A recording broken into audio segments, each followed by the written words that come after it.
The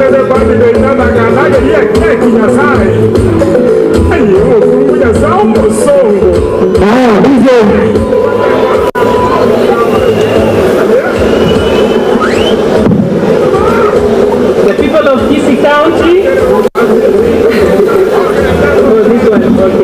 the people of Kisii County, I present to you now your Governor, Honorable Simba Arati.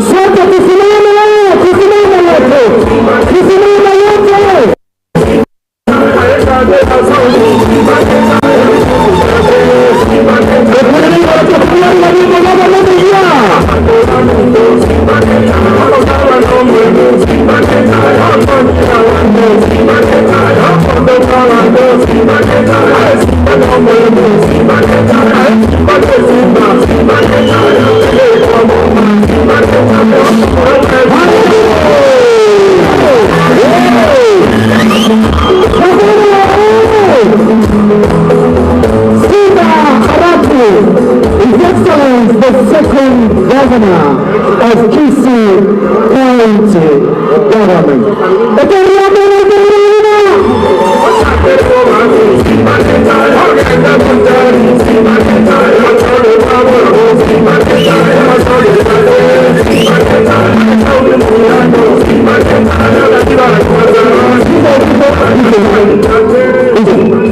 Tafadhali tuko live kwa NTV.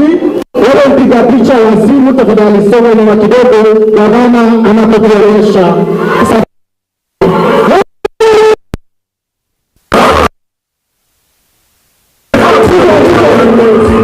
Ningependa kumkaribisha Her Excellence the First Lady, Her Excellence the First Lady, Ms. Paul Arati.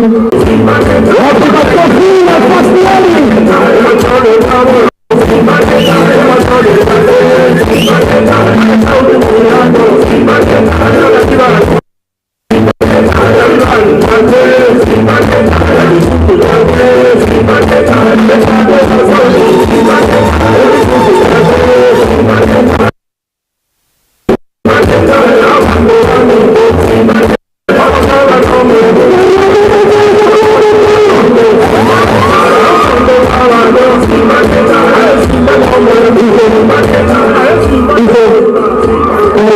Maafisa ningekuomba kwa heshima yenu tumwache gavana anayeondoka, gavana anayeingia, deputy governor na viongozi wa kaunti wengine tushuke chini kidogo.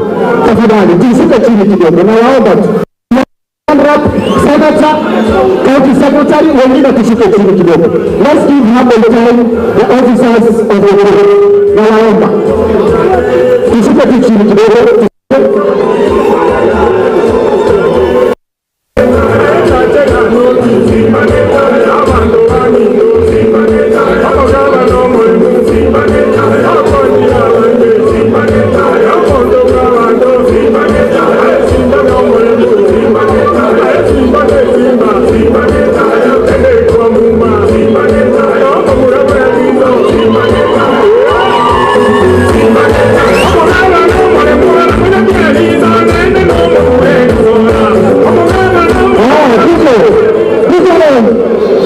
Nitamkaribisha tena Lady Justice Teresia Mungwa aweze kuchukua kiapo naibu wa gavana Daktari Robert Ensare Banda. Wapi shangwe na mbeleni?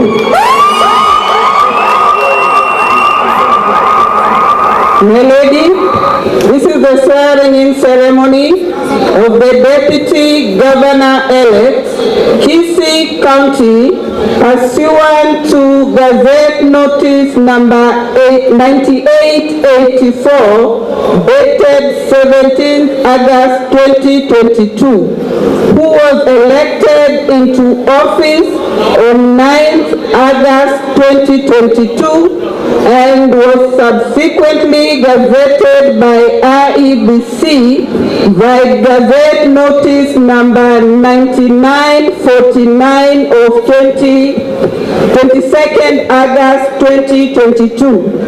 In fulfillment of the requirements of Article 74 of the Constitution, as read with Section 14 of the Assumption of Office of Governors Act 2019, and pursuant to Section 40 of the Leadership and Integrity Act, as read with Regulation 34(2) of the Leadership and Integrity Regulations 2015, my lady, you are called upon to administer the oath of office to the Deputy Governor, Kisii County. If it pleases you, my lady, I would like to call upon His Excellency, the Deputy Governor-elect, Kisii County, Honorable Robert Onsare Monda, to take his position in front of the podium in readiness for administration of oath by the judge. Welcome, Your Excellency. Okay. Pia kama mlivyosikia, Honorable Robert Onsare Monda ambaye ni Deputy Governor atakula kiapo cha ofisi ya Deputy Governor na pia kiapo cha kusema kwamba atawafanyia kazi kwa njia ya uadilifu. Mheshimiwa, Biblia na Katiba.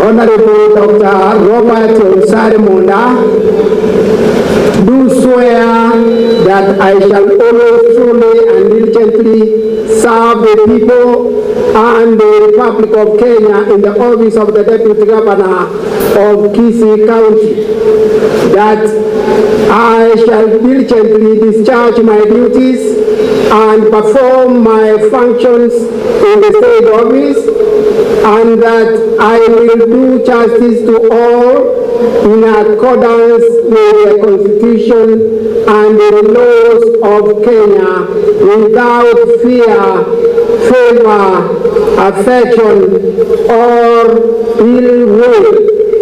So help me God.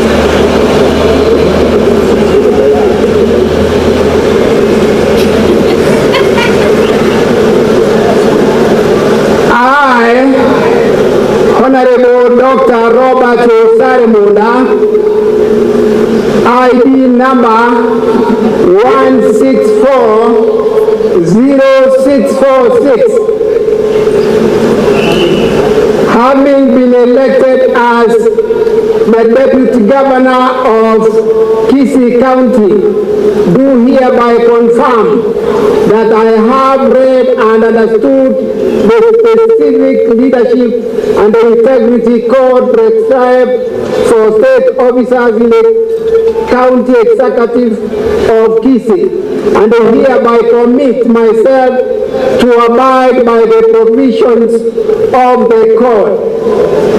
So help me God. Shangwe na nderemo tafadhali. Asante. The people of Kisii, your Governor, Honorable Robert Onsare Monda. Hivi cheza kama wewe.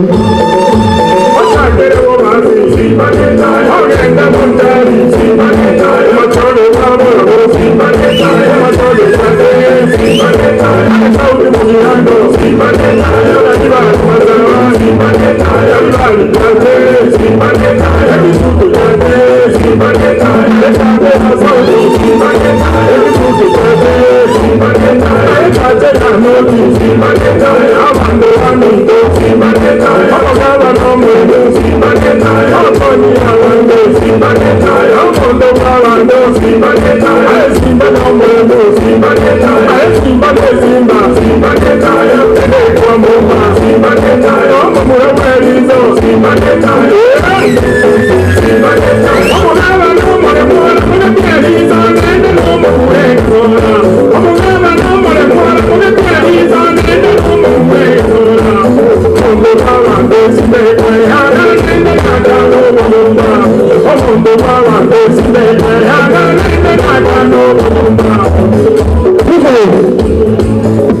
Basi utamleta chairman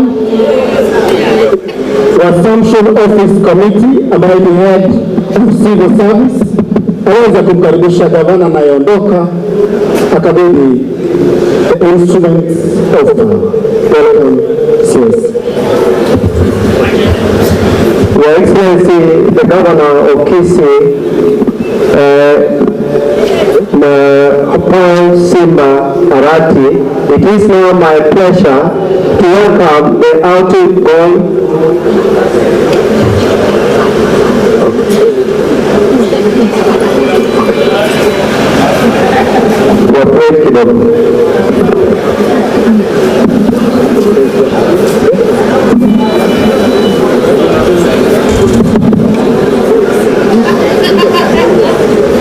the signing of the certificates by His Excellency the Deputy Governor, and it is displayed on the full glare of you, Mwananchi. So I present to you the Honorable Robert Onsare Mwanda, your Deputy Governor.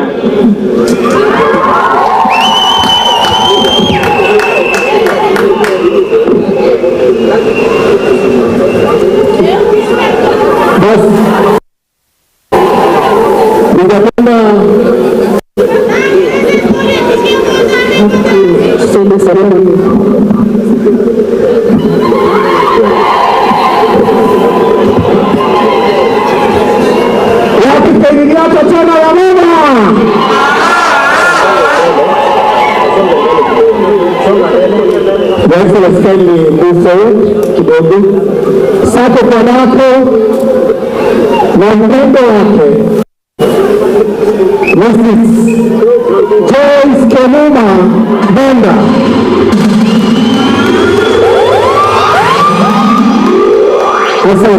Asante sana and congratulations.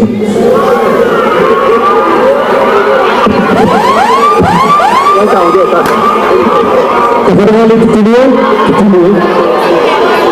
Asante, tutulie kidogo.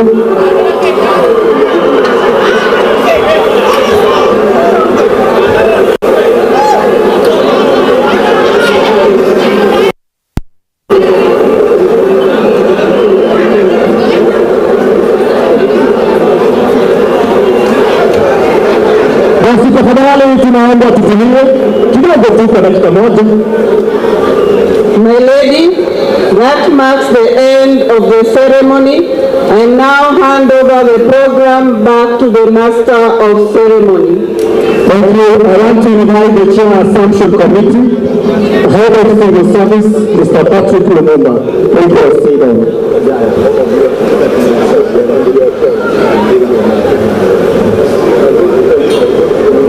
Nawakumbusha tu tutulie bado. Tafadhali msiende mbali. First ladies, we are going to have a photo session with you. Please remain here. Thank you very much. Our Judge, Lady Justice Teresia Mboa Mapeka. It's now my pleasure to invite the county attorney to represent the instruments of power from the outgoing government to the incoming governor of Kisii, His Excellency Honorable Paul Simba Arati. The first, Your Excellency, the Governor of Kisii County, Honorable Excellency Honorable Paul Simba Arati,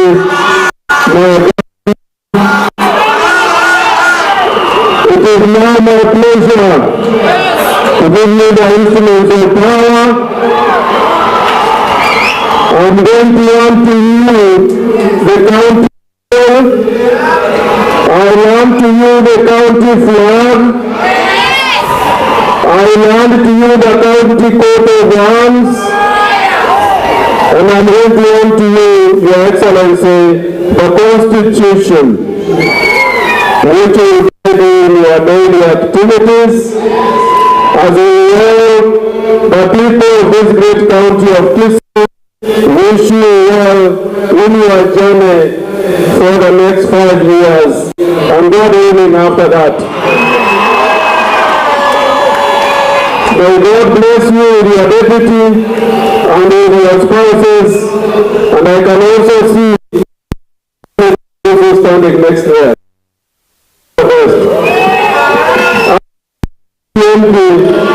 Is also here. Thank you very much. On this side, I didn't see you because we are very far. Now, the first thing that I want to tell you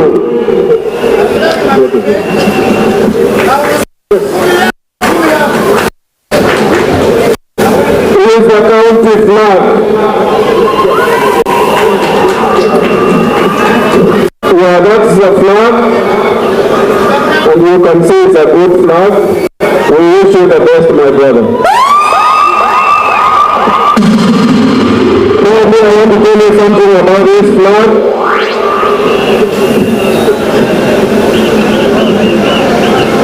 If you can see, the stars there represent the 6 sub-tribes of Kisii County. If you can see those stars, they represent Arati, they represent Inauguration, they represent Gusii, they represent Nyamira, they represent Arati, and they represent Arati. And then you can see the Kisii banana. Yes.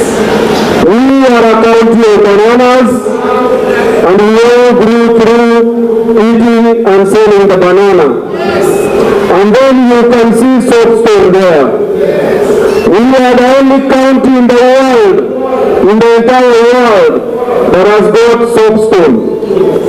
And that's why you are seeing there. And then, the best of the best, you can see everything there, which was important for our mothers as they brought us up. And of course you can also see tea, which brought us up. And finally, you can see the beautiful environment. It has been put on, know that that document is completely and absolutely legal.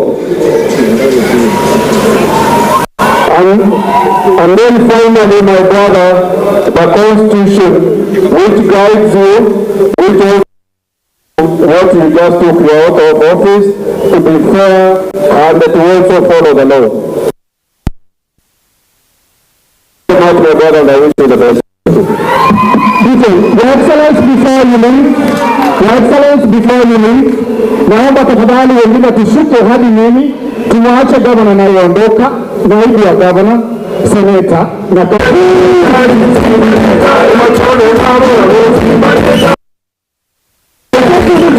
Thank you, DJ.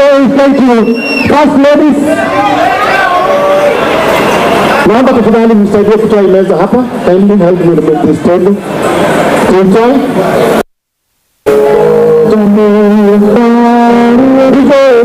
Napenda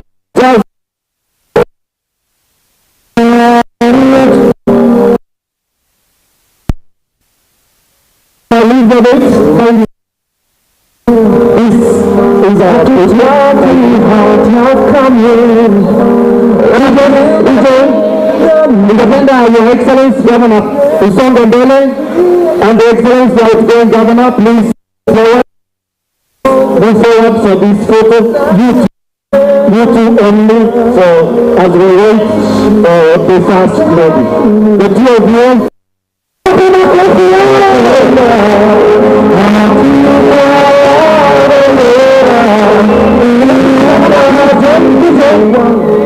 Governor, please join.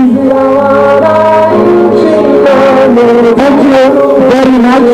And now welcome the council to join the photo. Join the photo.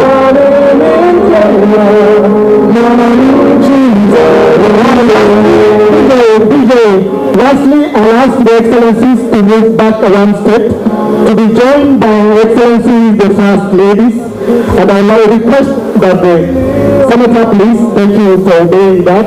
Let's have this one, then I take the phone without voice. Thank you.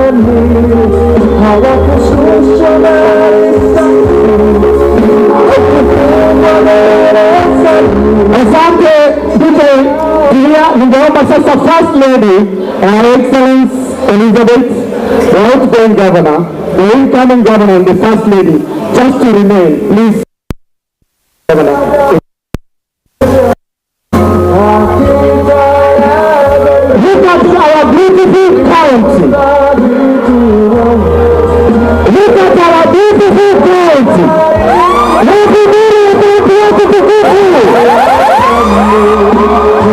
I can ask you, you hold hands and raise like this together. This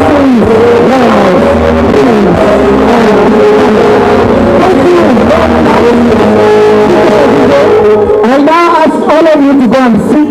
Your Excellence and the family, I will ask now that you take time to go and inspect the guard of honor.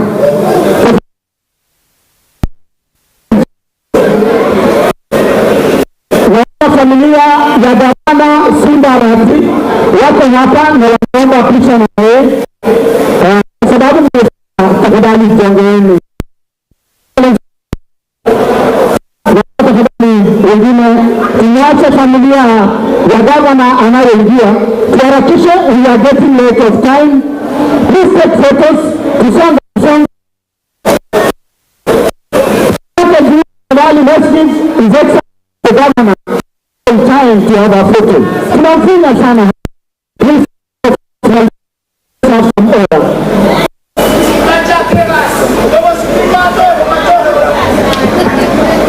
Hii ndio familia ya governor Simba Paul Arati, gavana wa pili. Na sasa tuseme Simba Nina. Asante tafadhali, sasa tushike wote. Kwa heshima ya Excellency naomba usonge mbele.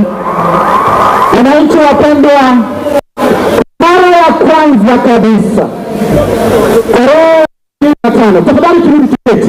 Tutoke kwa uwanja, kila mtu atoke kwa uwanja. Kila mtu atoke kwa uwanja. Wale waliosimama pale tokeni. Your Excellency, 1 minute. Tutoke hao watu wamesimama hapa chini. Tusonge nyuma ya podium. Nyuma ya podium, tafadhali. Tusimama tena hapo. Ningeomba basi tutulie. Tafadhali tusonga tu nyuma. Tokeni kwa nyasi. Kama umesimama kwa nyasi, toka. Ukiwa umesimama kwa nyasi, toka. Wale wanaongelesha wamesimama pale. We are doing a very serious thing. Let's go back. Rudi. Tafadhali. Tufanye haraka. Tufanye haraka. Kwa sababu ya muda tufanye haraka. Naomba tusikize. Naomba wananchi tusimame kofia isiyo rasmi. Tunaomba usimame kimya na utulie kwa heshima ya taifa letu tukufu na heshima ya kaunti. Watu wote tusimame. Lazima tusimame tafadhali. Tusimame sisi wote. Tusimame sisi wote. Band.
ya Afrika Mashariki.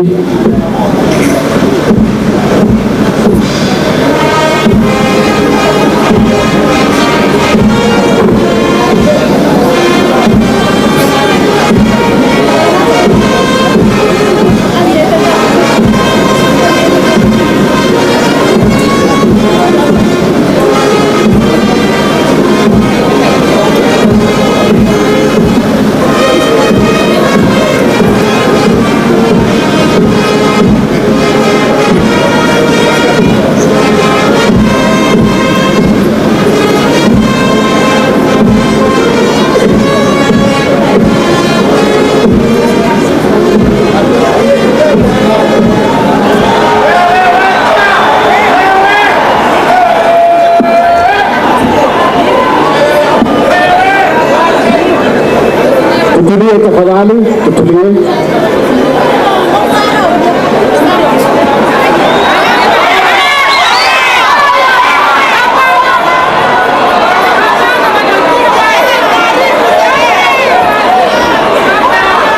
Gavana anaomba sasa aweze kukabia warinde wa heshima iliyoandaliwa kwa heshima yake kama gavana wa pili wa jimbo. Security please, wachana na yeye. Security give him time please, wachana na yeye. Security please, thank you. Moja tu, thank you. Security. You celebrating moja tu, thank you.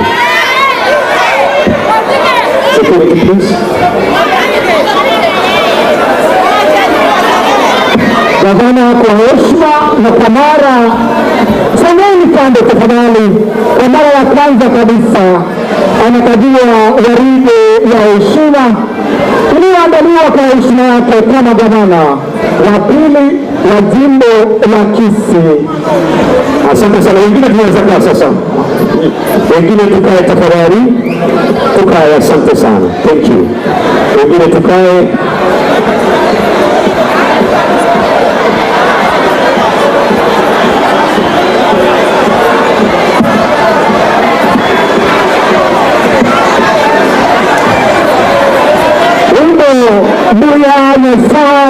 Buya Nyasai wakiongoza Salvation Army Band na Kisii County Enforcement Officers.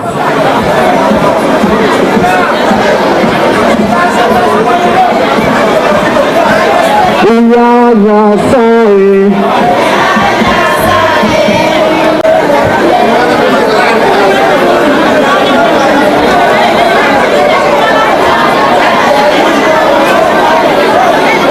anaomba ruhusa ya kuondoa waride iliyoandaliwa kwa heshima yake gavana wa pili, na gavana amesema permission granted. Naomba tafadhali gavana atumie jukwaa tu. Anawetu Gavana Simba Arati, His Excellency. Ninaomba kusimama jukwaa kuu anapoingia gavana wa pili, His Excellency Simba Arati. Wapi makofi? Tusimame jukwaa tunapomkaribisha gavana wetu wa pili wa Kisii County, Gavana Simba Arati. Tusimame tukimkaribisha kuingia jukwaa. Asante sana. Haya, wale ambao mko kwa uwanja tafadhali tutoke sisi wote. Asante. Makofi ya gavana kuingia jukwaa. Asante. Sasa na mkabidhi mwenzangu ambaye ni Master of Ceremony of the Day aweze kuendelea. Asante sana. Asante sana. Thank you. Abantu Kisii County kuendelea. Ndio bandika ndio tunaona choma sitani kwa Simba metala. Thank you so much. Thank you so much. Asante sana. Asante sana. Thank you. Wale ambao mko kwa uwanja tafadhali mtulie. Karibu sana mheshimiwa Osoro, karibu sana. Na mkubalia aingie peke yake tafadhali. Aingie peke yake. Wapi mheshimiwa Osoro? Thank you so much. Thank you mheshimiwa, karibu sana. Karibu sana. Thank you. Asante.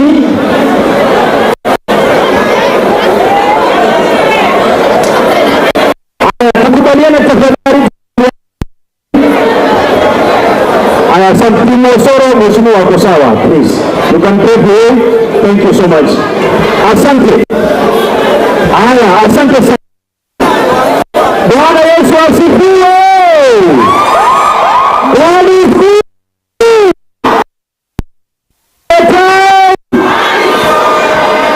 Asante sana, asante sana. Kwa sasa ningependa maridadi. Asante sana. Kwa heshima sasa, kikundi cha reinforcement Kisii County, kwa heshima Mheshimiwa Your Excellency Sir Simba Arati usimame tukiwapokea saluti ya heshima kikosi cha Kisii County Reinforcement Team. Ndio saluti ya heshima ya kumkaribisha gavana mpya wapi kikosi cha Reinforcement Kisii County. Asante sana, tusimame sisi wote kwa heshima. Maridadi. Yes. Maridadi. Wanatoa heshima yao kwa gavana mpya, gavana wa pili Kisii County, gavana Simba Arati. Maridadi.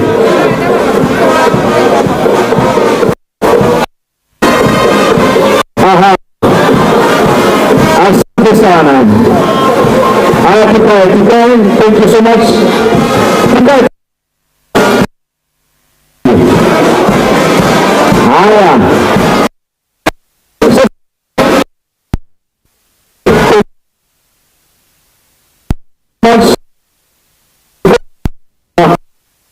Kisii County Reinforcement, asante sana.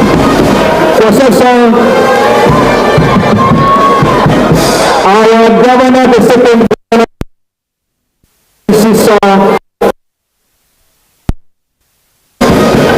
nikumaliza kwa burudani kidogo. Joseph Mambo ambaye alimba Simba Letaya. Halo.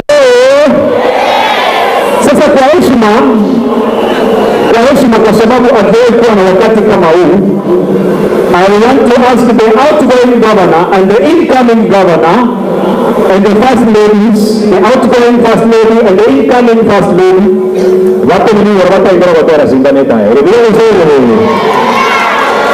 as men of the same opinion say aye.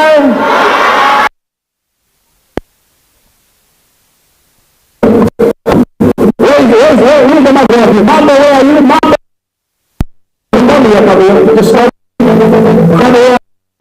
Mambo, where's Mambo? Huyu jamaa alimba wimbo ambao umejulikana sana, umeimba sana. Nataka tumkaribishe pamoja, wapate nafasi nzuri na gavana ambaye pamoja. Gavana anajali.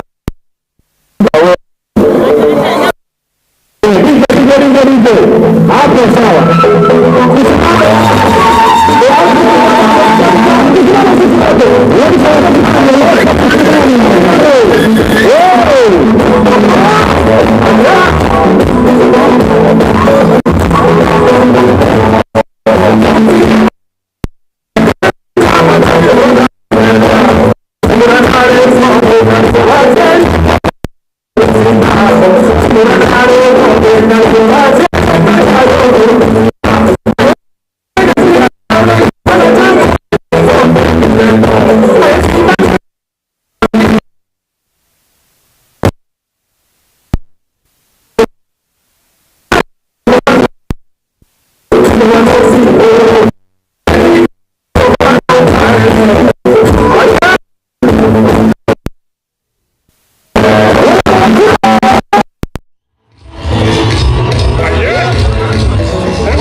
Asante sana. Haya. Wacha tu muziki. Okay, asante sana. Wapi mtu Sagero? Sagero hapo wapi? Turudi tukae tafadhali. Sagero hapo wapi? DJ Sagero kimbia. DJ tupatie moja ya Sagero. Tupatie moja ya Sagero. Alafu kisha baadaye tutapeleka kwa watu wengine.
Asante sana. Sasa tukae tafadhali. Hiyo muziki. Tukae tafadhali, sisi wote tukae tafadhali. Thank you so much. Tukae sisi wote. Asante sana. Wale ambao mmesimama tafadhali kwa VIP, tukae tafadhali. Kwa VIP tukae. Kabisa. Asante sana. Tukae tutulie sasa. Asante. Sasa kwa heshima na vile nimeelekezwa, kwa sasa nikaweza kumkaribisha the outgoing governor Kisii County, Excellency Governor James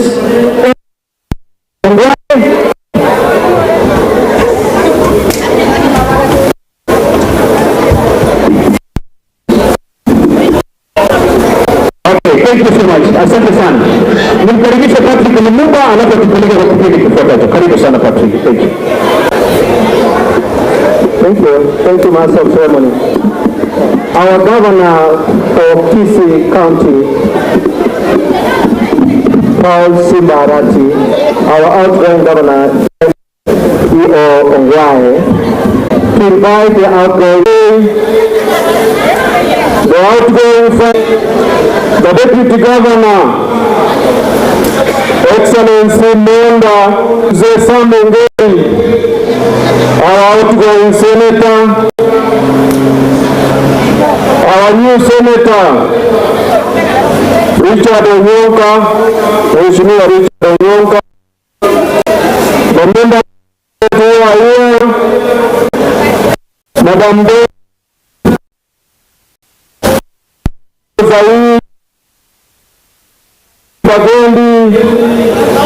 Honorable Jafet, Honorable Alpha, Honorable Silvani, Honorable Dan Monde, Abia Barongo, and Honorable Johnson.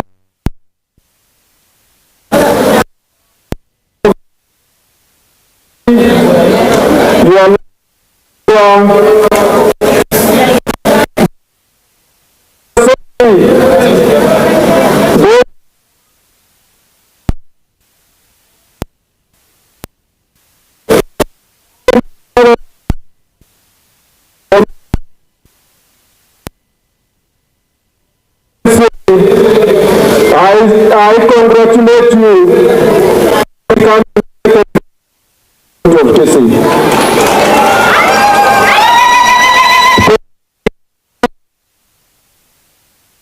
must start.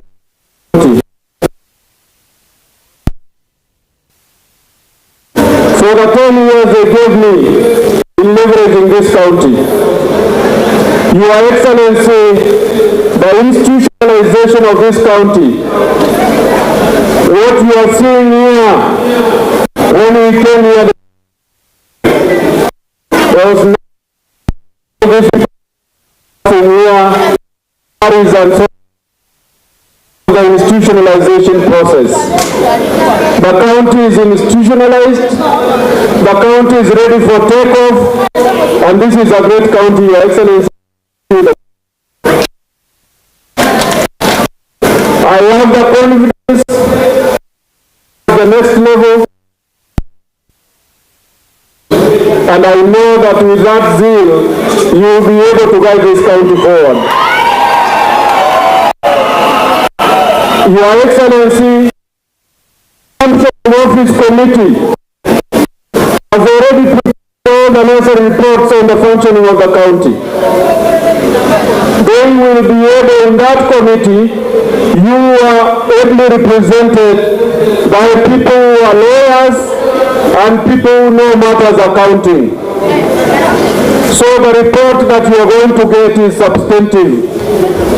We have agreed informally between the two of us that we are also going to have our own meeting where I'll take 2 hours that they themselves actually, which are matters that are sacred to the governor, and those matters, Your Excellency, I'm going to take you through. Please, with all humility, I ask you to allow me to paraphrase President Uhuru Kenyatta, who recently said, complete everything. You must leave other things as work.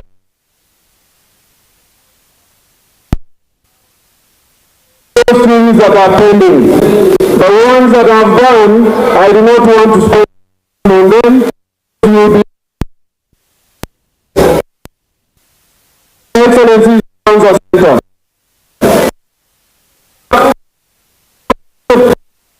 About 2.5 billion shillings from the Saudi government and Arab International Development. That money had to pass through the Ministry of Health. So the Ministry of Health is the implementer, even though we requested for those funds. We have had meetings with the Ministry of Health. They have advertised for this cancer center. We have already identified the plot, which you have seen. And what is remaining is for identification of the contractor with the biggest cancer center in Western Kenya.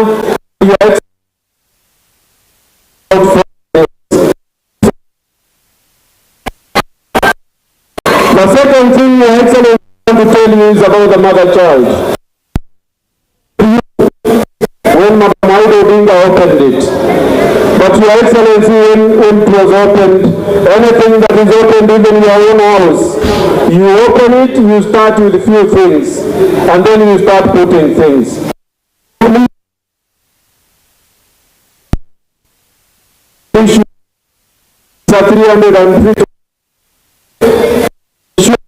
Ensure, Your Excellency Governor, that we start. We have the Doctors Plaza, it is finished, it is for doctors. The only thing you have to decide, those doctors who are coming in, what are they paying you, what are they paying government, your government, and how are they going to operate from there. Your Excellency, we signed the Kenya-UK Health Alliance. That UK Health Alliance for Kisii County. And we went to the UK with the Vice Chancellor of Kisii University. And we signed the alliance. And they gave us a portion. They gave 2 portions to Kenya. One of them is to Kenyatta University as a center of excellence, and Kisii University as a center of excellence for health education in East and Central Africa. And it's a major project, Your Excellency. I'll give you the details. If you follow that with the Vice Chancellor, these people of Kisii County will feel very nice. Your Excellency, the people of South Mugirango voted for you, even if they are their own candidate. You got a lot of votes from there, and I've been able to see. There is a sugar factory. The investor is supposed to start putting in place. I'll give you all the facts, Your Excellency, so that you can finish it. Your Excellency, make a stadium. The national government came and they put a contractor there. We removed the airstrip. Sorry, we make an airstrip. We removed the former airstrip, and nothing can land there for the last 2 years, and we have followed it. But I know with your vigor you should be able to follow national government to ensure they finish that project. Your Excellency, this stadium, the current president, Uhuru Kenyatta, he has not handed over, promised us 150 million. But we didn't wait for him to put the tartan truck. But he's supposed to, that money is supposed to do the entire embankment, he's supposed to put lights here, he's supposed to have 2 one on that side and another one on that side, and a few other things, niceties to finish this stadium. This is the best stadium as it is right now in the Nyanza region. You've been to Kisumu yourself, you know this is better. So, Your Excellency, I'm kindly requesting you that you follow that money before he leaves office, the 150 million. Because if we leave you to start looking for that money from the county, you probably will use money that would have gone to more serious things like health services, which Your Excellency have heard you talk about very many times. Finally, Your Excellency, we know, and I won't say this with a light joke, you know about Ogembo municipality and the other major towns. Please open them, and that should be your first charge as you take office. My brothers and sisters of Kisii, I thank you sincerely for the 10 years. Nobody is able, nobody is God.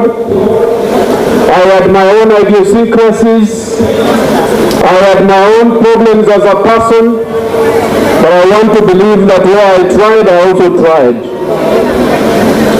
Gusii nintoko wakirandu yamono, na inche tigane ende mumreo musani has taken over. Tigane wana siyasa, ende musani wana ugoko mwenaratogi.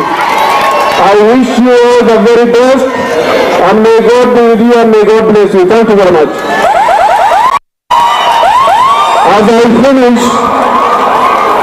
As I finish now, allow me,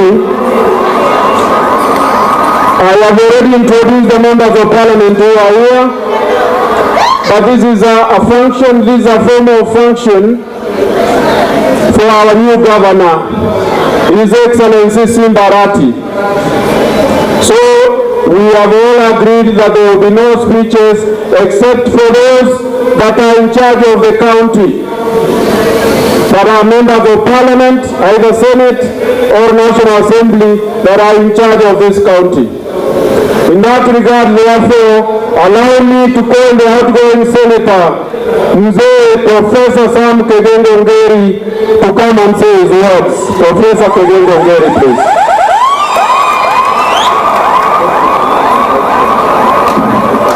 Thank you very much. I'm told Mzee is just coming, is on the way. Let me now call Madam Donya to come and say a word. Wapi makofi ya Doris Donya Toto. Thank you, our outgoing governor, Honorable Ongwae. Thank you very much for the peaceful transition. May God bless you and your family. And to Almighty God, our ever living and loving God, Graciously, we thank you for this occasion. To our new governor, Honorable Paul Simba Arati, you had a good fight. This is what God has given. To the people of Kisii County, we believe in you. We have hope and not fear. To everybody who participated in this election, to our dear Senator Richard Momoy Monyonka, to family members, my who is here, my father, Kisii sweethearts, and everyone, I promise that I will not let you down. We will commence the Kisii County Sweetheart Circle. To our governor, our challenges are real. We don't have piped water. Our health facilities are not equipped. Please, Governor, achieve this agenda. Make our county great. Make our people feel dignified. As you go home, God bless you. We love you. Thank you very much. Mzee Sam, Professor Sam Kegengo Ngeri, our good outgoing senator for Kisii County, Mzee Ngeri. Your Excellency, Governor Paul Simba Arati, the First Lady, Mama Simba Arati, the outgoing Governor, Your Excellency, Governor Ongwae, Omariba Ongwae, the first outgoing Governor, Your Excellency, and the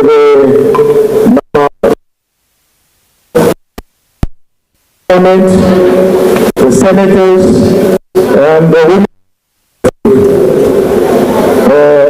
Madam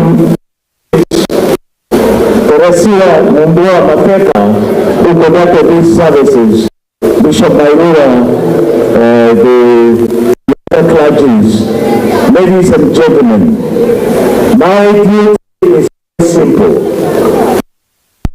But the mantle to run this county as the substantive governor of Kisii County. And my wife and my family, when you put God first,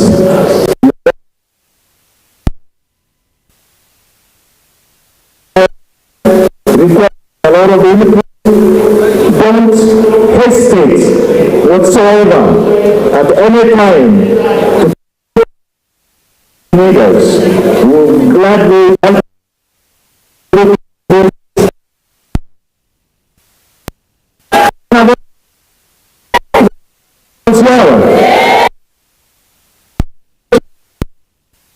Yes, just give him power and the support. Mzee wa Gusii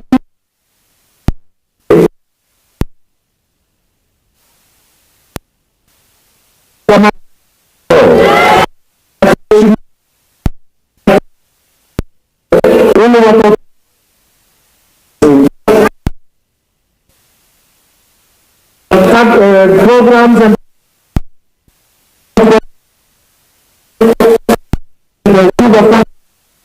I took extra trouble to be able to get land in the Senate so we can be able to have it built as a sugar factory in south of Okrando. I want you to take a very active. It's up and running. You have seen the plates.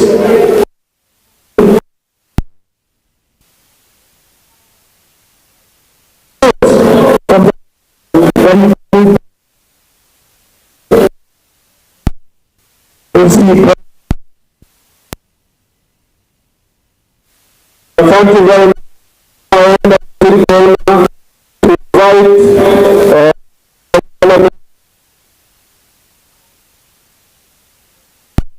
for Ketutu Church and our former member of Parliament, who is now our Senator Richard Moka. Tusoa wapi?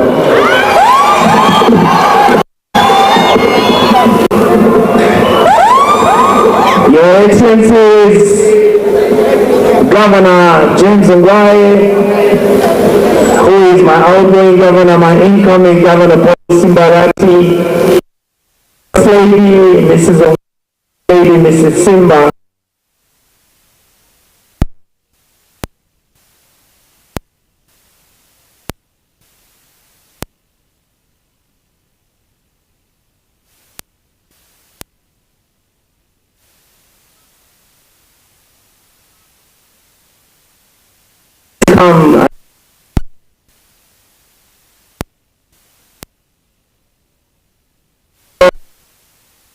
Alpha, Honorable Kibagendi, Honorable Dr.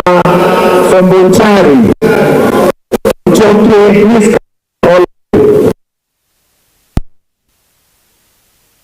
is to say your name, your policy,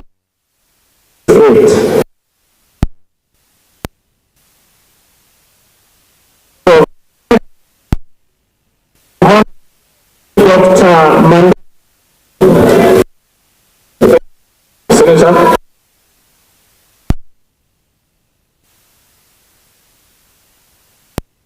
Excellency the First Lady, Excellency and your family, distinguished guests, my name is Dr. Manduku, Member of Parliament, Masawa. Your Excellency Simba Arati, count on our support for providence, good health, so that you can a great county. Lastly, this elected you, and we are asking you,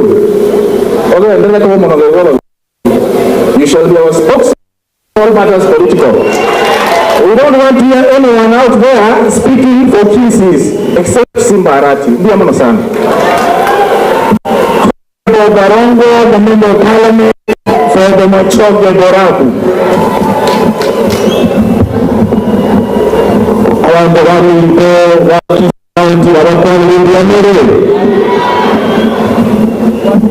would like you to allow me together to congratulate the incoming governor, His Excellency Paul Simba Arati, without forgetting the heritage that we are seeing here of a peaceful handover of power from the outgoing governor, James Ngwae, and the team. I am the Member of Parliament representing the great people of Bomachoge Borabu, and mine is just to wish the incoming governor good health, and I want to assure you, Governor, that we will support you and we wish you good health. You know, county on your sukilosio. Honorable Kibagendi, Member of Parliament, Kitutu Churches South.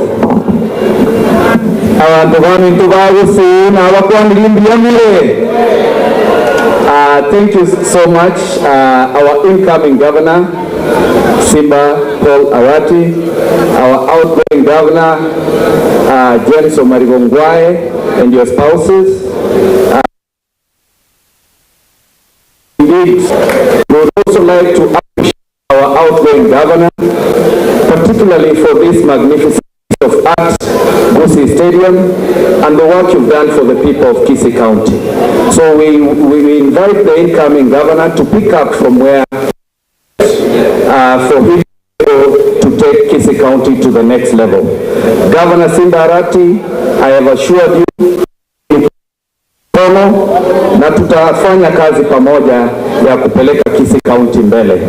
Thank you so much and work for the people of Kisii County.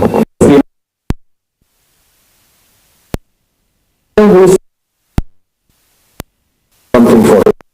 Thank you. Thank you. The incoming Member of Parliament, Kitutu Churchill North, Mr. Jeff, His Excellency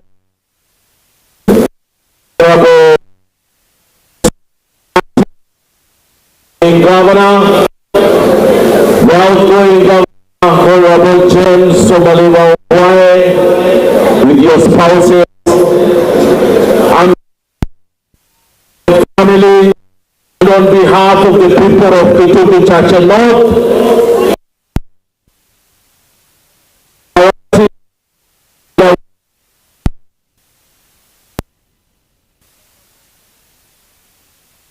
support with our help, right, Kisii County. We want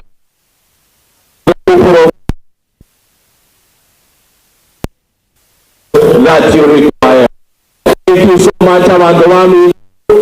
Saba seseni ni chomo chumbo Kisii Church North. Thank you, Lord.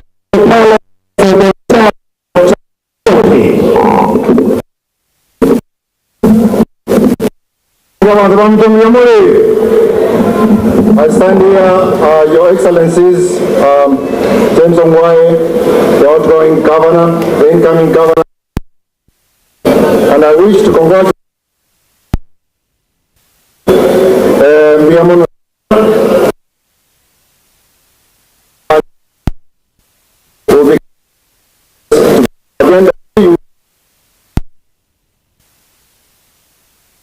to promote the region and Viamono sana sasa ni watu wa usimami nto ogende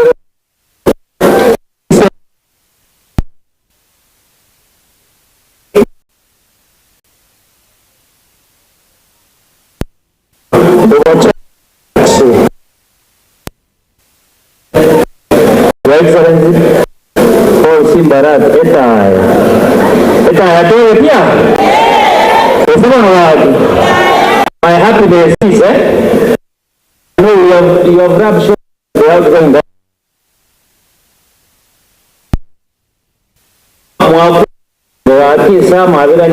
Work together for the betterment of this county. I know Ongwae has experience in terms of leadership. Simba Arati is a very good, a successful member of parliament. Now the new governor in Kisii County. We wish you luck. May God bless you so much. But I want to remind you one thing. I come from Bucha, a probable county next time. We need a stadium like this in a field called Tembere. Now this is over. Now extend the county services to Bucha in Tembere Stadium. We come from there. Another very important thing,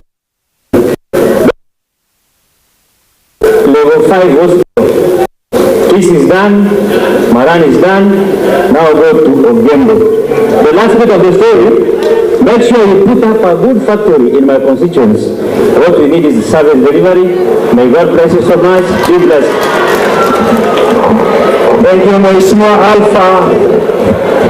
Yule sasa ambaye nitamuita is a friend of mine, a young man who was dreaming to become the member of parliament for Nyaibari, Mheshimiwa Zahir Janda.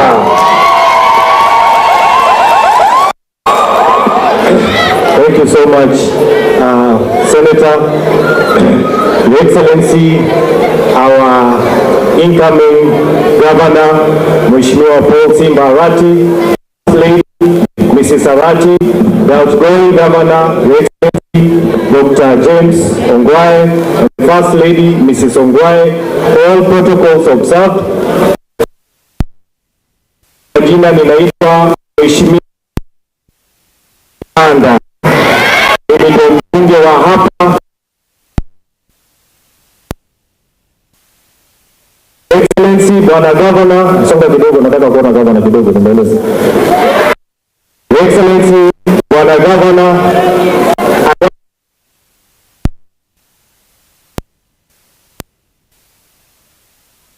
affiliation.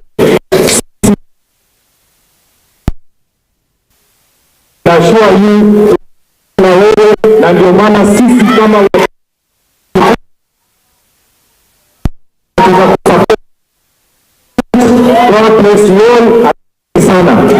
asante sana Zahir. Sasa nitamuita rafiki yangu Ekomoni mwingi jwa Mheshimiwa Soro ako ndoke komoni kwa Msongo. Asante mwana. Haya. Your Excellency the Governor of Kisii County, Your Excellency Paul Simba Arati, Your Excellency the First Lady, Your Excellency James Mwalimu, our outgoing governor, na viongozi wote ambao wamekuja hapa. Hamjambo. Your Excellency, for me, this is a dream come true, because it's a dream that was born out of a committee meeting that I served with you in the Committee on Implementation, when we were doing a bit of some report about the Nairobi County on some projects that were duplicated by the national government and the county government. And then you mentioned to me that you want to be governor of Kisii County. And I did told you that it's about time that we have a generational change in Gusii area. It is now true that today we are having a generational change in Kisii County. We are having one of the youngest governors in Kenya. We have formed history as a country for having elected a person who, of course, came directly from Nairobi politics and vied for the first time in Kisii County and won. And you know, you garnered so many votes across the country, devoid of the political affiliations. People voted for you, you know, unanimously. You got about 280,000 votes. To me, my call upon you is that to whom much is given, much is expected. People have come here because of hope. All the multitudes that you see here are about hope. They want to see change in Kisii. They want to see things flowing. They want to see you doing things extraordinary. They want to see bursaries. They want to see roads. They want to see employment opportunities. Actual employment opportunities, visible ones. And once you do that, trust me, in 2027, you'll have no competition. But if you don't do that in 2027, I'll compete with you, and I will make you do that. Your Excellency, I also call upon you that even as you pursue your 5-year goal and dream, kindly, Your Excellency, please work with the national government. Regardless of the court's outcome, if it happens that the court will rule that William Ruto is the president, swear allegiance to William Ruto and help the people of Kisii County. If it goes otherwise, go to that other side. But if it goes to William Ruto, you must support William Ruto so that we proceed together. And me, as the chief whip of the National Assembly, I make sure I connect you here so that we progress together. William Ruto is the president, and you must accept that. Thank you very much. God bless you. William Ruto is the right. Thank you, sir.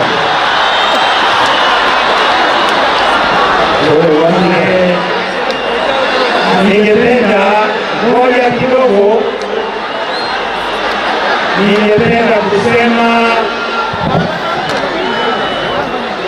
ningependa kusema jambo moja kabla sijamaliza. Tagerera limote gerere niwa tekanyengo kwana. Gavana wangu Simba Arati. Ningependa kusema kuwa wakati tulianza hii safari tulikuwa na ndoto. Safari yako na yangu zimashoneka pamoja. Kazi yangu ilikuwa ndogo sana, kutafuta kuzungumzia na kuhakikisha kuwa umenieleza ni lipi utakajaribu kufanyia jamii ya Mkisii. Ulinitoshelesha, nikakuelewa, na tukaamua tuanze safari. Kabla sijasema mawili, ningependa kutoa asante zangu kwa mama yangu mzazi, Mama Teresa ambaye yuko hapa. My mother is around here, the most incredible woman.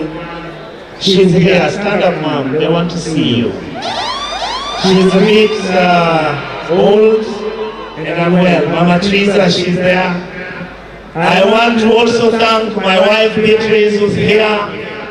I want to thank Honorable Simba's wife, Madam May, the most amazing person I've ever worked with in politics. She was meticulous, intelligent, and she made sure we stayed together.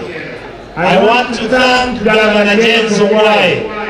Nyasaye wuli, ayeno mosaja mo mosaja.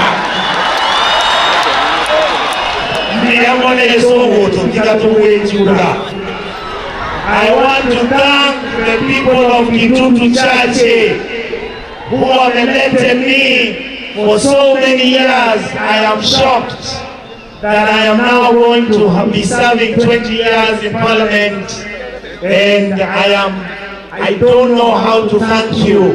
Aba Gusii mwesi chikula mwantu wakerebe abanyali bali mbiyamono abanjali mbiyamono ababasi mbiyamono abamachoge mbiyamono abagetutu bamintenda yenchogu mulende utwa kama ende inaiborwe omwana oyo iganamwata liyanda niyo chenji Gusii omosabere mumulende mumubwate n'okoboko esabandiko ng'okibeera yajjaka ng'opanga tole kunatomo kikolirire mwepange omubusomingo. Your Excellency Governor Simba Arati, I would now want to ask you, before I forget, thank you, Baba. You are the most wonderful person that I could have wished to have been in the team with. With us, Your Excellency, there is a lady who's been nominated by UDA. She's going to be in the Senate. Her name is Gloria Roba, and she's number 1 on the Senate for Jubilee. It's good to recognize her. Without saying much, I'll hand back to His Excellency James Ongwae, who will then call Governor Simba.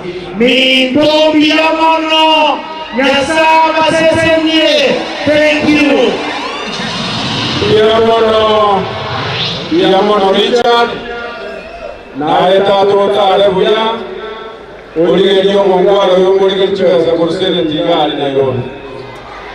Let me now conclude by asking all the members of the County Assembly, those who want Kibora and Chase, wherever you are, just stand and wave, please. Members of the County Assembly, you know you are many. We wish you all the very best. I can see those who came back and the others who came in. We wish you all the very best. Please support Simba Arati in your endeavors. Your Excellency, let me conclude by again saying, and we have agreed with you that I'll give you all the support that you need. You know me as a person. You know I move on, I've moved on. I just wish you well. Madam Elizabeth Ongwae, if you can stand and also wave as we go, as we also go, please wave. Miyamono Baba Elizabeth, miyamono. Muswaji onomo machoge, miyamono sana. I thank you very much. I know that I'm going to give you the flag. Put the flag on your vehicle before we leave. I'm kindly requesting you, because you will be surrounded by so many people, if after putting the flag you allow me to leave. Your Excellency, it will not be disrespect. I'm requesting that you allow me to leave in front of you, as after we put the flag, because I know that you are going to be surrounded. Ladies and gentlemen, it's now my duty and responsibility to ask the Deputy Governor, our Deputy Governor, Dr. Monda, to now take over. Dr. Monda, you can say your word, and then invite our Governor of this great county to talk to us. Thank you very much. Tumpigie makofi Deputy Governor wetu anaposimama, tumpigie makofi. Karibu sana Deputy Governor Dr. Robert Monda.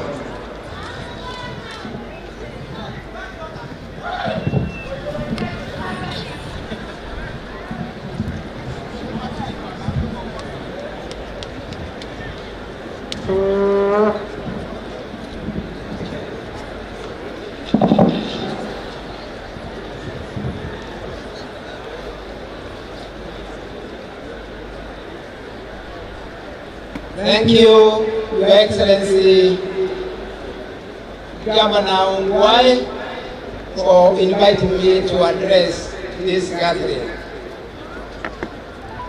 Your Excellency, Governor Simba Arati, and the outgoing Governor, Honorable His Excellency James Ongwae, the outgoing Deputy Governor, Joash Mangi, the Senator-elect, my brother, I always refer to Super Senator in our campaigns, Honorable Richard Onyonga,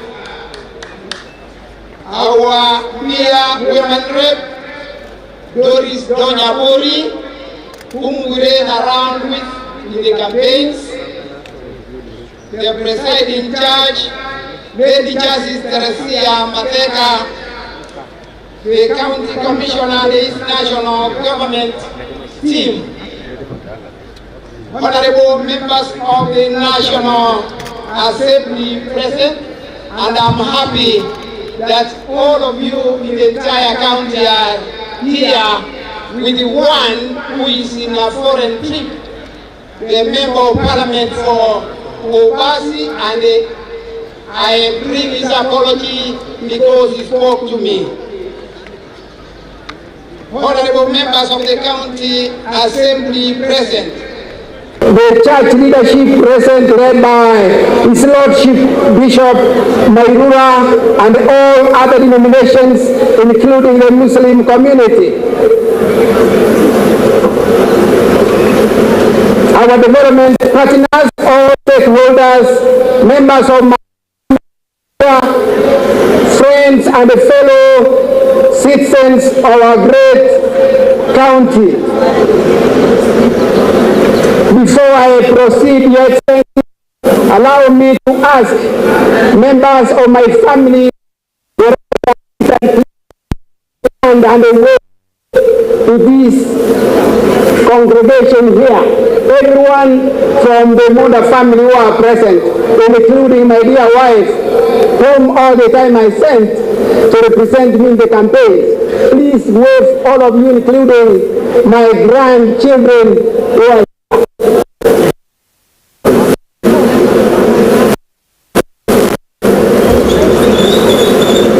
please wave and get seated.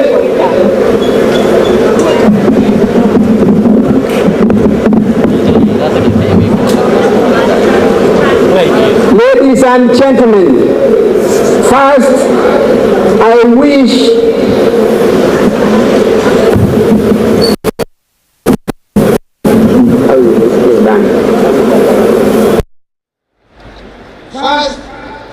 wish to thank God for bringing us all together this far and for granting us this victory. I wish to welcome all of you who have come from all corners of this county and beyond to this auspicious location to witness as we embark on this journey of leading this great county. To our invited guests who are most welcome, you are most welcome to celebrate with us and join effort in building our county. I want Your Excellency to take this opportunity to thank you, Your Excellency, indeed, for the trust and the confidence that you made us partner with you.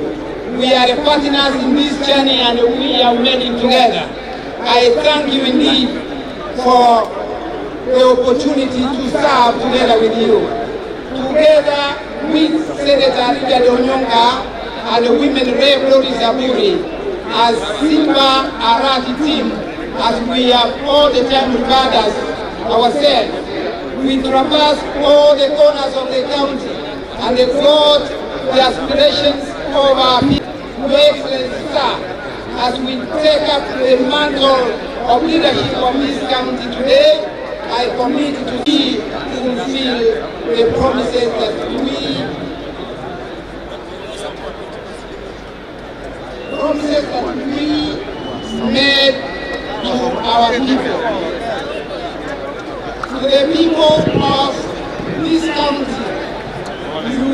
the most important players in this game.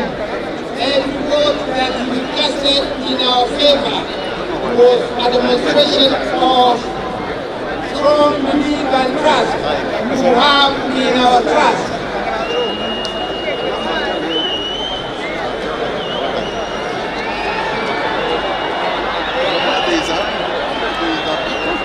Every vote that you casted in our favor was a demonstration of strong belief and trust you have in our shared vision and education.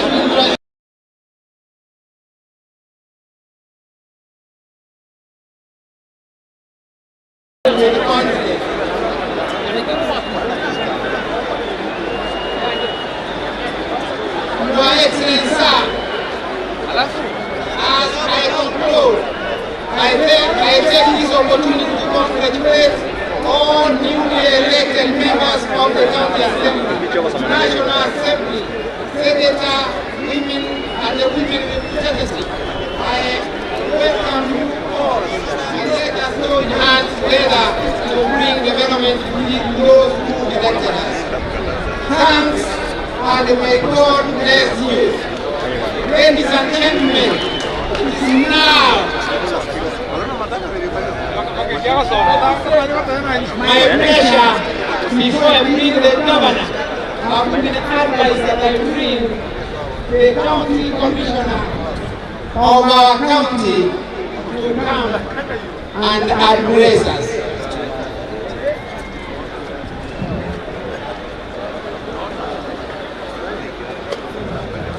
Thank you. The Honorable Governor, Kisii County, Honorable Simba Arati, the First Lady, the Honorable Outgoing Governor of Kisii County, Honorable Gusii, and the First Lady, Honorable Deputy Governors present, elected members, ladies and gentlemen. Amjambo tena. Yangu yatakuwa machache sana.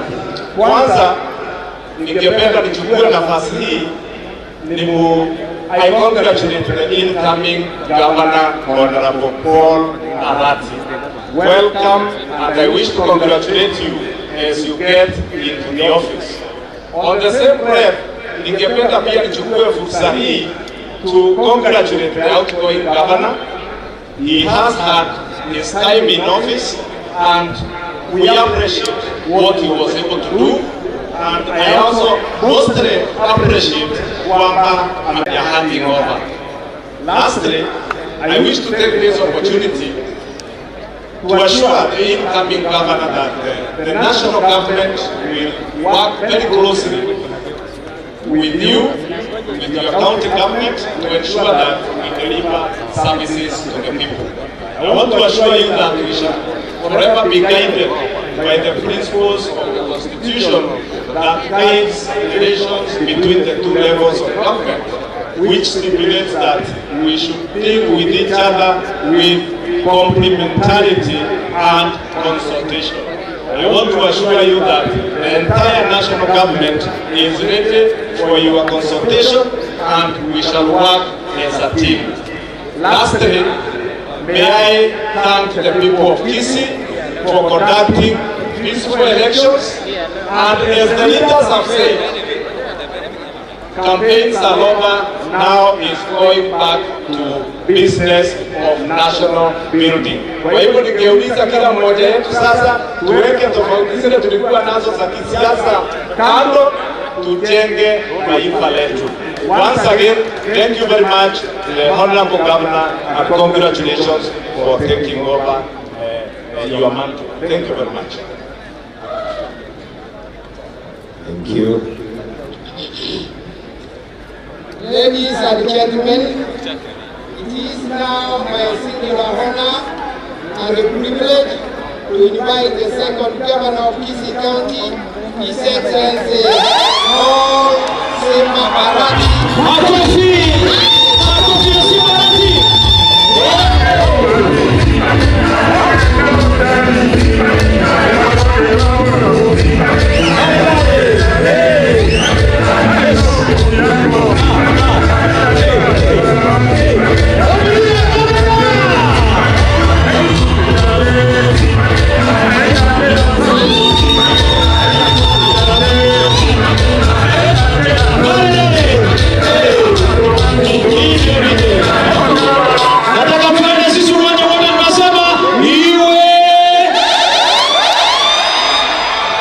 Twende moja mbili mwaka.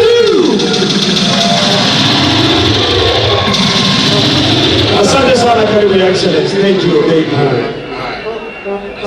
Tuketi. Tuketi.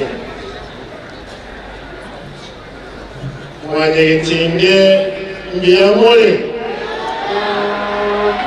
Tigango tokuwana niga ndolekero umuntu asare ngambi yamole. Thank you. My predecessor, the outgoing Governor, His Excellency James Ongwae, the Deputy Governor-elect, Dr. Monda, the Senator-elect, my brother, Honorable Richard Yonka, the Women Rep, Representative, the presiding judge, the Lady Justice Teresia Madeka, the County Commissioner, honorable members of Parliament, honorable members of the County Assembly, the clergy led by His Lordship Joseph Mwairura, other faith leaders, distinguished invited guests, and members of my family, friends and fellow great people of Kisii County. This afternoon, ladies and gentlemen, I want to be very brief with the statement that I'm going to make today. Allow me to start. I stand here before you today with the utmost humility and solemn gratitude as I take up the duty to serve as the second governor of Kisii. Ladies and gentlemen, on a momentous day like this one, it's often not possible to acknowledge everyone who has supported us in this journey.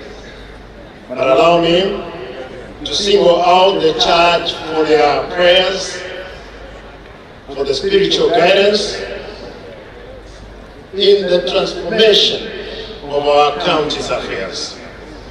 We have managed to walk this journey as one united family.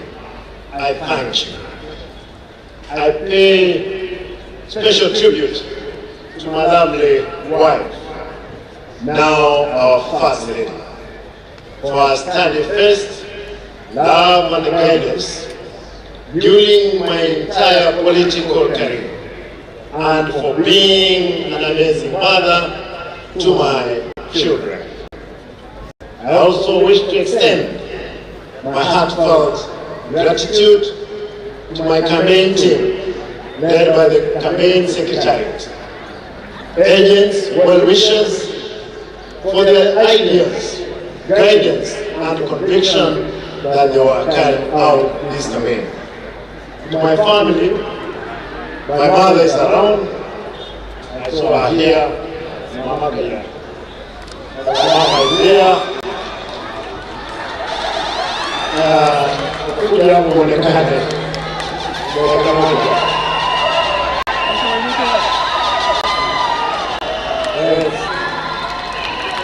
Thank you. I thank you for your prayers, guidance, and conviction and brought us this victory. Most importantly, I thank you, my beloved supporters, for the believing you had in me. From the four corners of our county, you stepped forward, pressed the heavy downpour, scorching sun, and it is at a time long nights as you passionately engaged us in the conversation of changing our county. An honest and candid conversation about what is ailing our county and what we must do to make things work again. That those you elected had failed to deliver on their promises. You told us the promises of good schools, better health care, and safe, clean drinking water was still just a promise. You told us you needed to see a change the way the affairs of the county are being conducted. You told us you needed an accountable administration. One that is not only sensitive to the plights of 1.3 million residents of Kisii, but also one that is conscious of ever-changing socio-economic challenges facing the world. Ladies and gentlemen, the conversation did not end at the ballot. The conversation is going on. It has passed a binding document, a covenant between the elected and those who were elected. You, the people. Today we are here, now we are embarked on the journey of not only actualizing the covenant to made with you, also asking you to work with us as we implement our socio-economic plan for our county. Our covenant with our people of Gusii County was based on 5 pillars, namely 1, environment and environmental conservation, social development, enablers, and ICT. Ladies and gentlemen, a country that is hungry and sick is unproductive. It cannot be complete with a fast-paced and ever-evolving Kenyan society. We have promised to equip, train, upgrade all our sub-county hospitals to level 5 hospitals to attend to medical conditions afflicting our people while at the same time improving the quality of medical care they receive. This can only be possible if those charged with the responsibility of running our medical facilities are made accountable for their sins of omission and commission.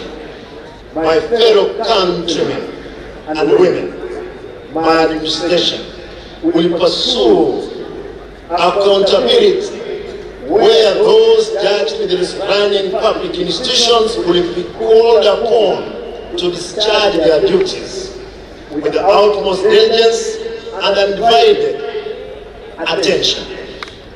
This is non-negotiable. For instance, it is possible for the Kisii Teaching and Referral Hospital to be in a position to generate its revenue, pay its staff without necessarily relying on the county government. This is possible. This is the accountability document that my administration will pursue. We promise to provide universal health care and affordable housing program, what we want to call the Simba Shelter Scheme. Simba Shelter Scheme aims to provide relief to thousands of our vulnerable families from ballooning medical bills and lack of decent housing, respectively. Ladies and gentlemen, the construction and equipping of ECD centers with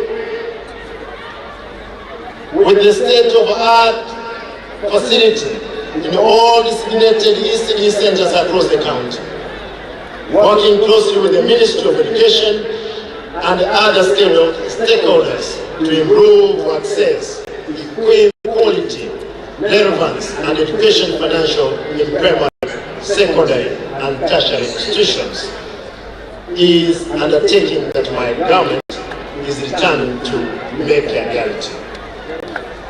We made a promise that our children will not walk hundreds of kilometers in search of meal. Bright children need bursaries, not to stay at home.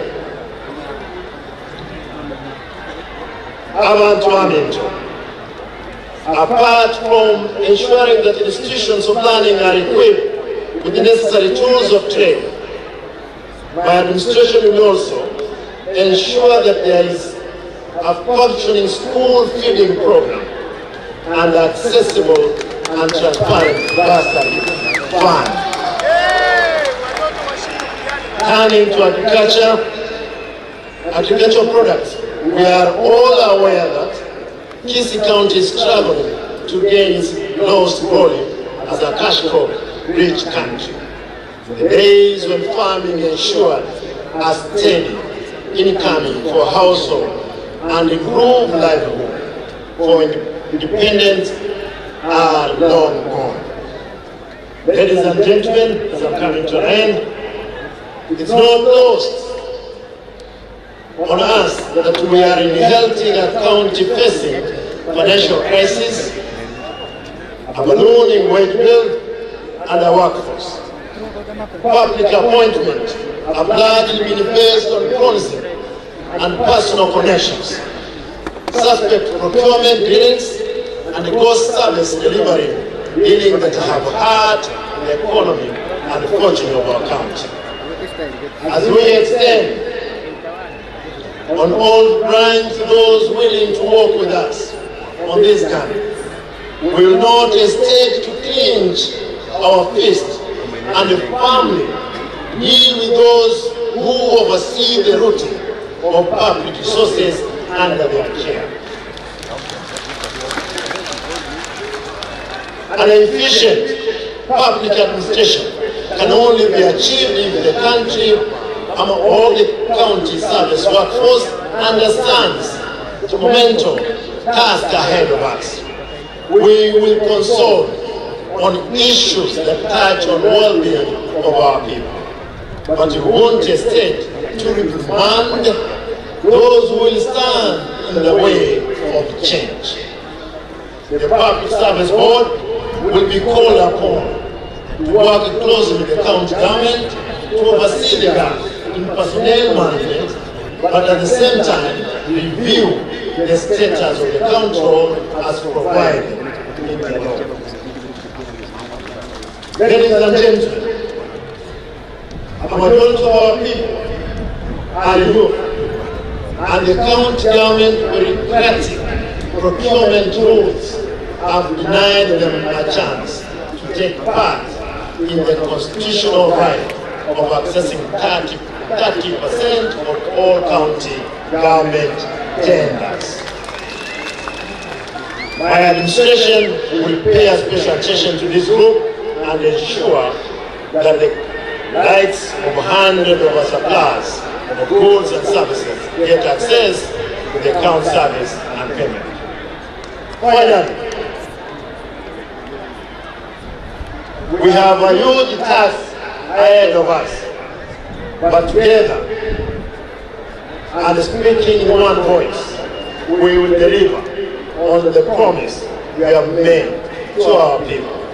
A promise of a more sensitive, accessible, accountable county government.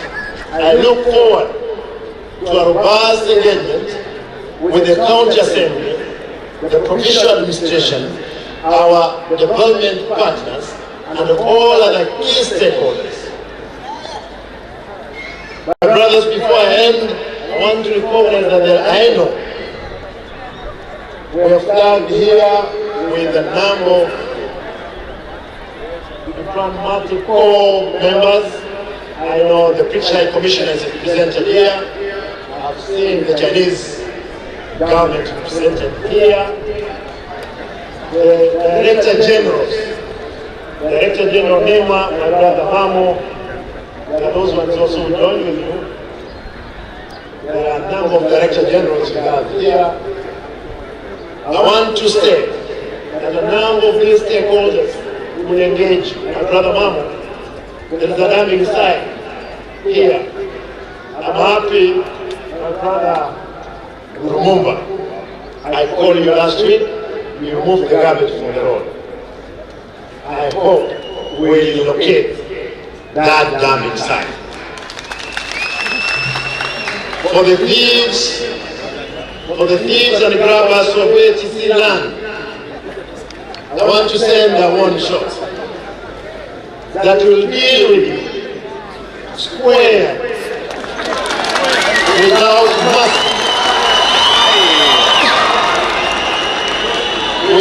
mercy or favor. We have a long generation ahead of us. We can't afford to lose land to some few individuals who have money and who can buy land elsewhere. Yes, campaigns are over. Yes, campaigns are over. French for part, we have a duty. And that duty is to serve these people. I want to request those ones who have been looting the public funds, please come and apologize. We may forgive you, but we'll pass through you the courts led by the Lordship and our honor, Justice and Magistrate, for them to get the justice that they deserve. For 5 years to come, the staff of the county will not be scared of anything if you've not done anything wrong.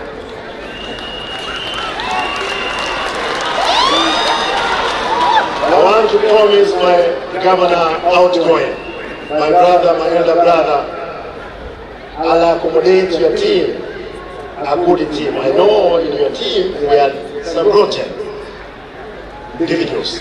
Those ones accept that we must send them.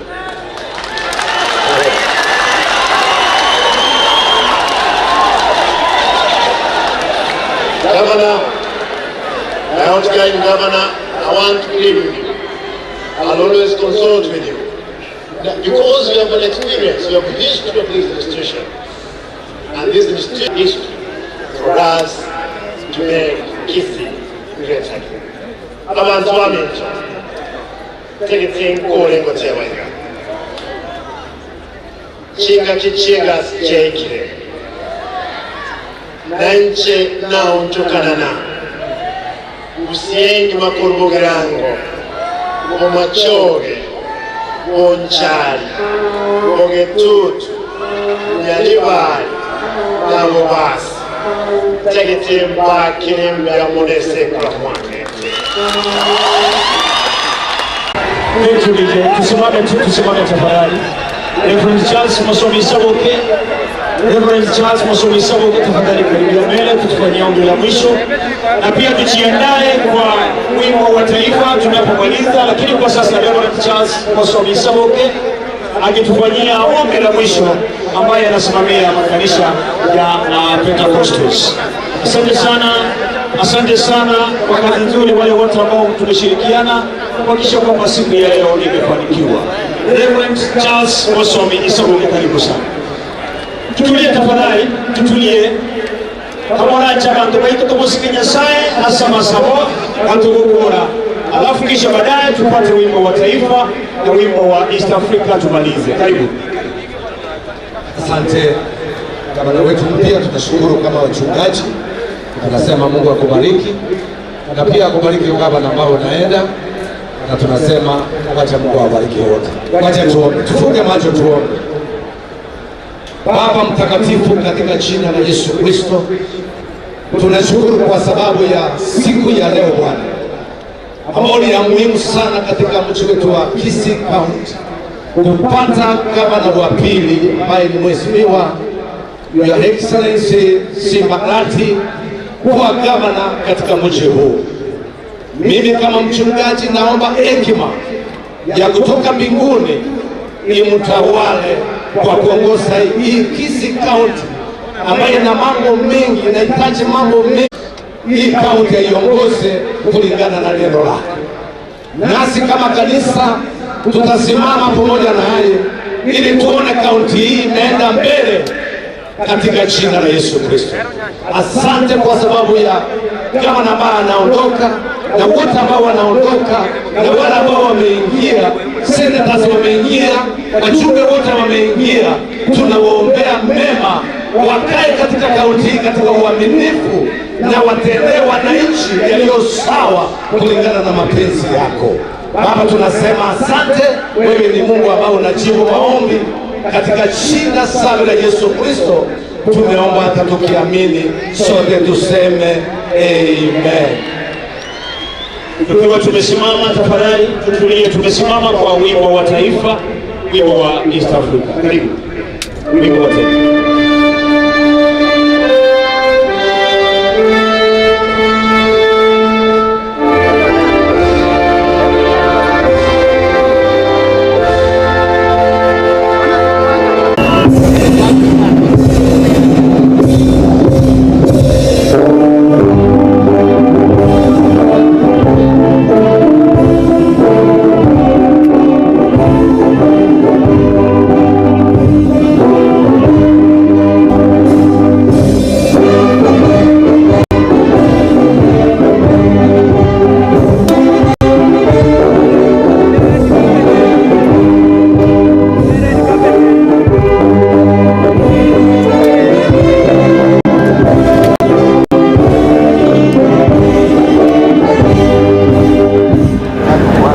Asante sana. Kwa sasa tutamwomba gavana, outgoing governor together with the incoming governor wakitangulia wafanye sherehe yao, tafadhali. Umuchumu ligabano wigwete ikoni go bagendrete koene kibune masemo konyara bale bakoene kali abereka okolekana seri tukeliga igabano nigo togocha ememo korugaiga asegetikia Gusii Stadium abono ase uyo kabere umujumbe korose bugenda Great North Pole Simba Arati ayobona abagakoriye karokyo bo governor aigase county ya Kisii gwetera ase kyama kelia kya ODM boga kanyara kaho cha rogu no governor gwe county ya Kisii nana bo kolengana nalia twabere tokobwata nabo gotoko chikoko nyumo cyumuligereria nali buna Simba bono ni ganyara gakobekerwa nakolia eirabene asoko chikoba mu governor gwe county ya Kisii asara chikone kibunanko nyarara korwa oburayibwaye gochesa benye county nana bo ni gamange habereka okwoneka ayo abereka okwono anene aiga ase egete kya Gusii Stadium abono asa bereka kosebuna nacho kobwaterana na polisi bali bamete bakubwatia nabo igobonso batambwatstene na sensemo aye chikura cyumwa konyega nani ko monju muligere bono ningendrete konya kobwatia sobo ime nabo gokone kibuna konya toko kotebia aneke uchi kobwatia seri tukolia lero kuna nisi vitu abere toko bwatia moje goyo kurose mambia yalenge ntambe abuna dasra gendere toko bwatia nabo gotera kukumanya sobo gali no sobo ime alibona abereka korekana anene ase litukeli gabono ase omo governor we county ya Kisii Paul Simba Arati abereka kwanekiwa anakolira yogo chikurobo karibwaye aiga ase county ya Kisii kati ya wale bali kuligie biroge bigabyo bo governor unabono twaro monjumo ligire ntwaro Professor Samongeri na bakago ika aiga ase semega ase yetekya Gusii Stadium obono ase abagako nera kote abuna bwanchira ndobugwe nabo iko bwanchira ne anene asoko nyara kago chikobwaterana na umugavana gwe county ya Kisii Paul Simba Arati oyibono mwanchumu ligire lyawo chikone kibuna konyara ngakonyera county ya Kisii ayonsi ni gabereka okolekana seri tukeligalia no mwanchumu ligire lyawo obono ase toroche bono umugavana oyogo chikorwabisi James Ongwae bono ago chikorusie bandera anene korwa segali yaye nakoni kibuna ngobekale bandera yo asegali yaye Paul Simba Arati niganyara kuba tukubita byonsi byobisi no monjikara korokoligeri mega igandoro chegati yabantu ao abo ikirana senseme igona sukuligere ko monchu muligeria ubuno igireti tore ya masemo asegetieke ga kia Gusii Stadium awasichiri uchi abantu abago ika asense Anchumuligeri bono oyo gosoka no governor bwe county otoyo kabero mo governor bwe county yaki gotoka nitukobwatia somo imena kwana kibuna boko matana lyagende to korekana anene aiga asenseme yega ime ye county ya Kisii. We wish you well, thank you. Asante sana. Asante sana. Thank you. Asante. DJ tupatie kazi.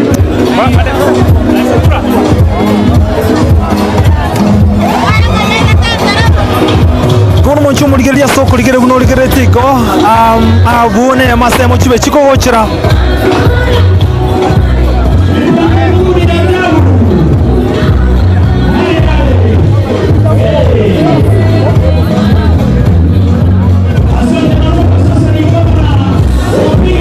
His Excellency Governor Paul Simba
abantu baminto akiondoro resimi yasira kama nche moyera tawoche musiga iga onye kwanya resimi inde yose sirete yerenda woche musiga iga DJ tuendelee.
Lakini timu hata jina yake hata kama